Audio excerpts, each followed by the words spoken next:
Hello, and it seems Wizards of the Coast is finally going to overhaul Magic the Gathering Online.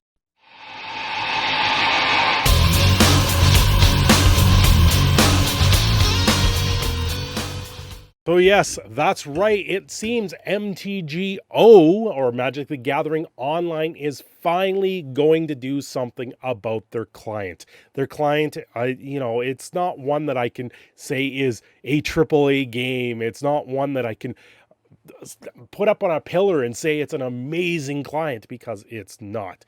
Anyway, guys, before we get right into this video, do like and subscribe. I am Cindershadow, and at the end of the video, I'm going to open something very special that actually came in the mail for me from Wizards of the Coast, if you guys can see that there. I've got a letter from Wizards of the Coast for us to open, so we will open that closer to the end of this video. Well, that's right. It seems that this clunky client is finally going to get a giant overhaul. So I have brought it up here. This is a very, the client is absolute junk.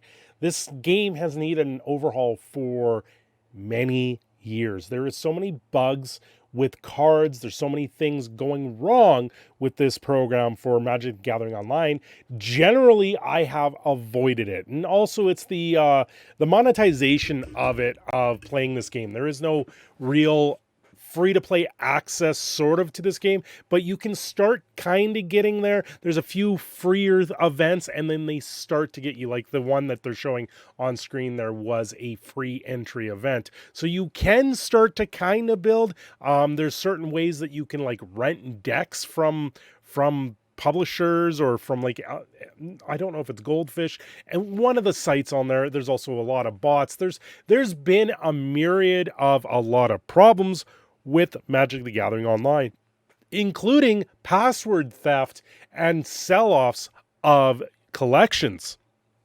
Now, the announcement that's coming out today is actually one from Daybreak Games. We're going to look at that, but just to give you guys an idea, like this, I don't know how in 2021 going into 2022, you have a client that looks like this at this point. Like, you can go into your collection here.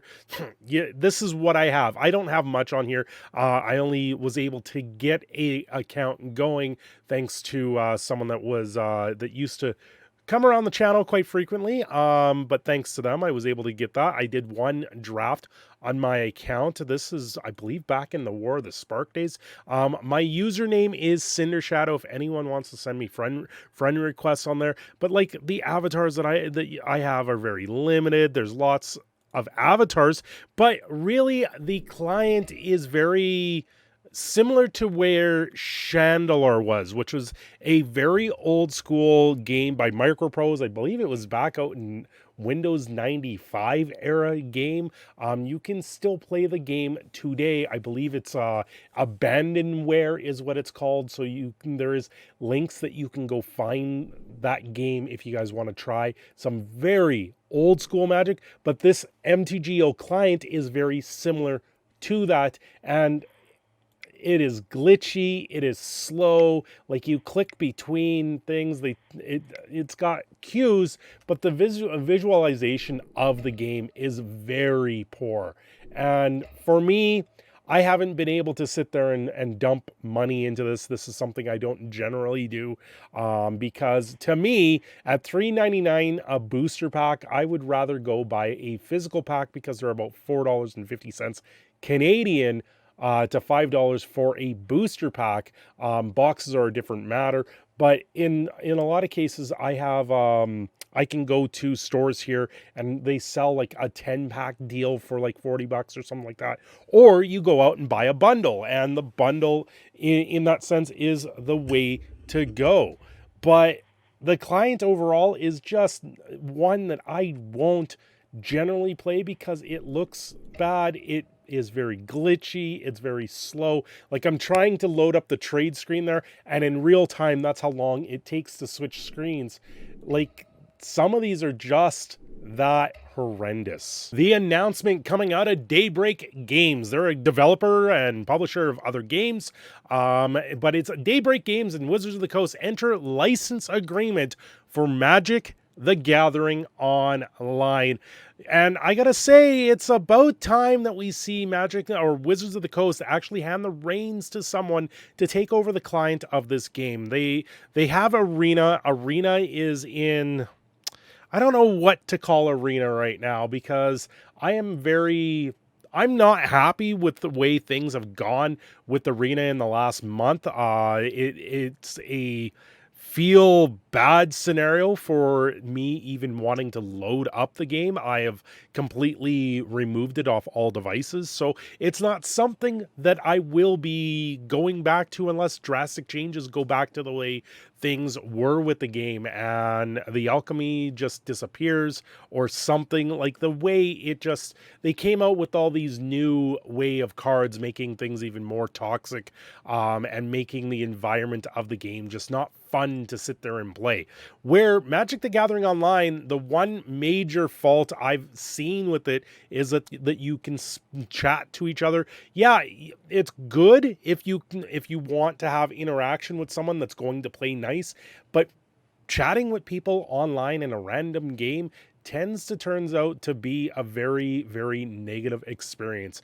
Look at League of Legends in particular, where teammates have to rely on each other. And when you queue up for a game and do things within a party or within random people online, things get very toxic, and Riot Games will ban people just for these toxicities. And it's just...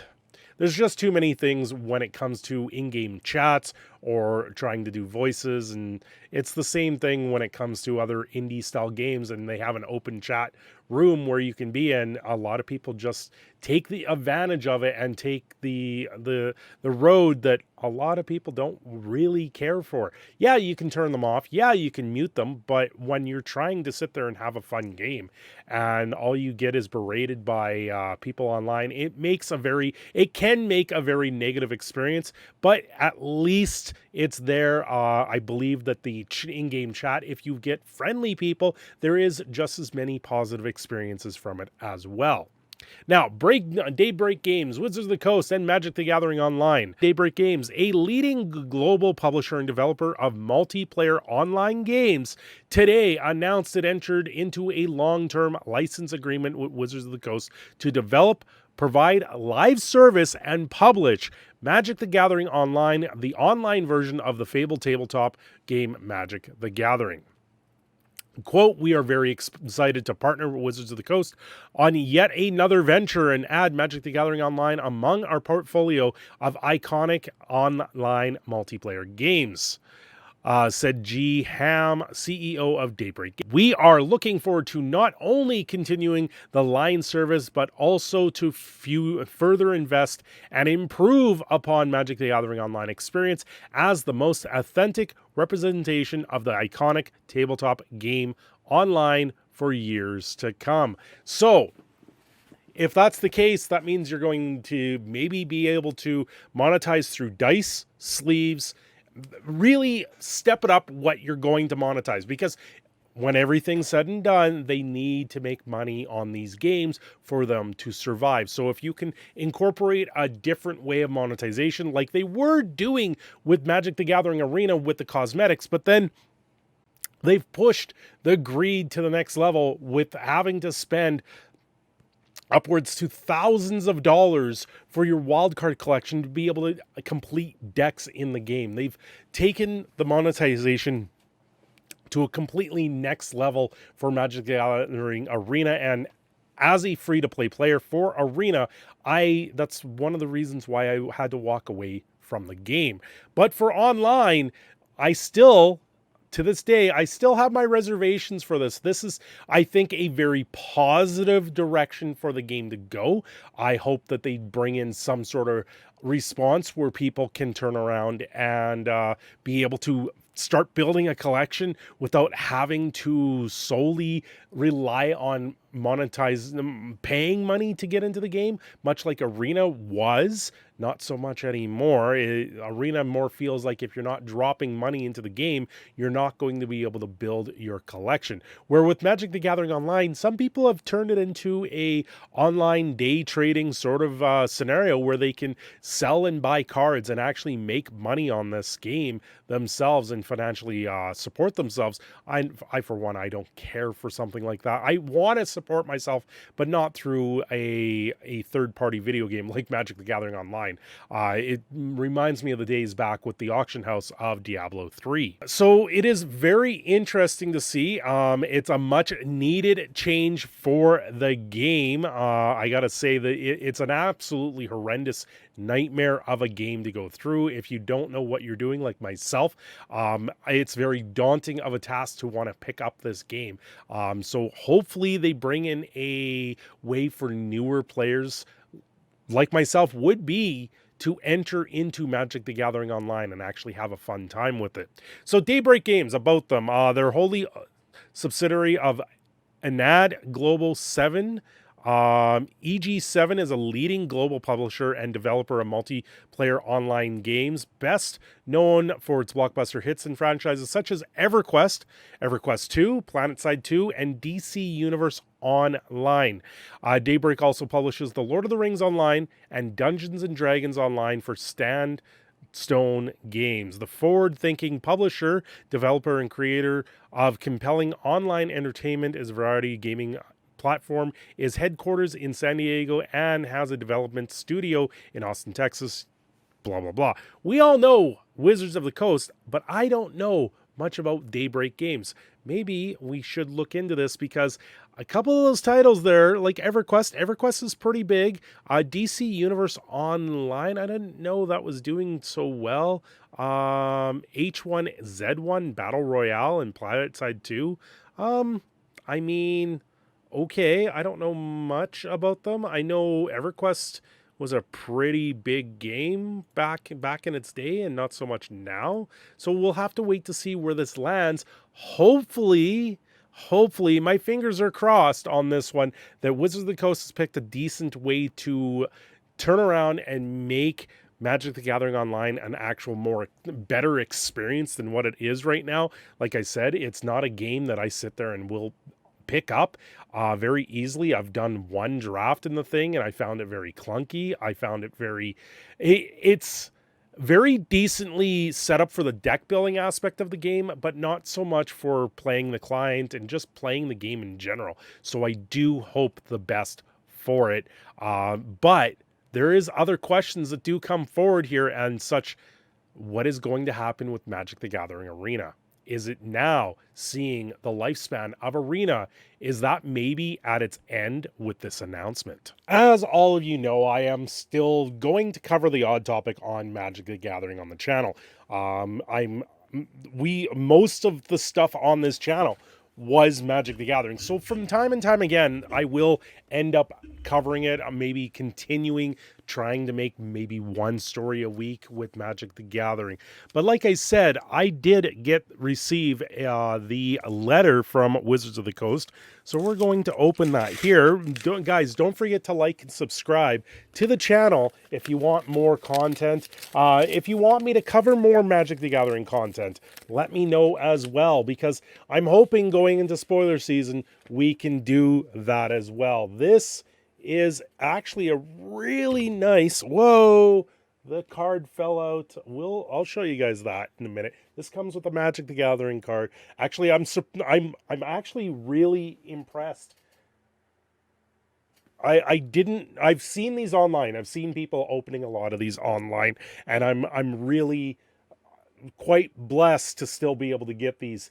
So thank you, Wizards of the Coast, for the Christmas card.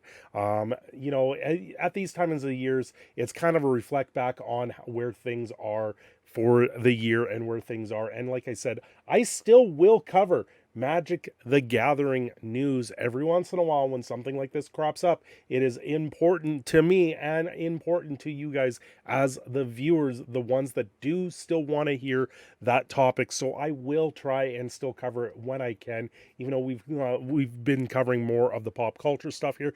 But this, surprisingly, is a really nice surprise to get in the mail from Wizards of the Coast. May your holidays be happy and filled with good cheer from your friends at Wizards of the Coast. So thank you, guys. Thank you, Wizards. They've got their new logo on the back there as well. So thank you very much. And what is the card that they sent in this? This is the holiday card. You can see that there. My mic is a little bit away from the camera, so I can't really speak. You can see that there. It's the last minute shopping for 1 black, 1 blue, 1 generic. You get a sorcery with the Happy Holidays 2021 date stamp in there. Ask target opponent if they remembered to get you a present. If they say yes, they put a card they own from outside the game into your hand. Otherwise, gain control of target permanent they control. Dear brother, I couldn't forget you if I tried, and I have tried. And it's the holiday promo 1 of 1 M21 from Marta Nail. I do really like the art. Once again, thank you, Wizards of the Coast, for the holiday card. It is very, very nice to pick these things up, and to get them in the mail is still always a surprise every year to me, very much so. But I gotta say, it is a really nice Christmas card. I will probably be putting this one in another frame. I have last year's right over my shoulder right there, if you guys can see it in the background. Anyway, guys, thanks for watching. This is Proud Canadian Phoenix signing off. I will catch you all next time, and Merry Christmas.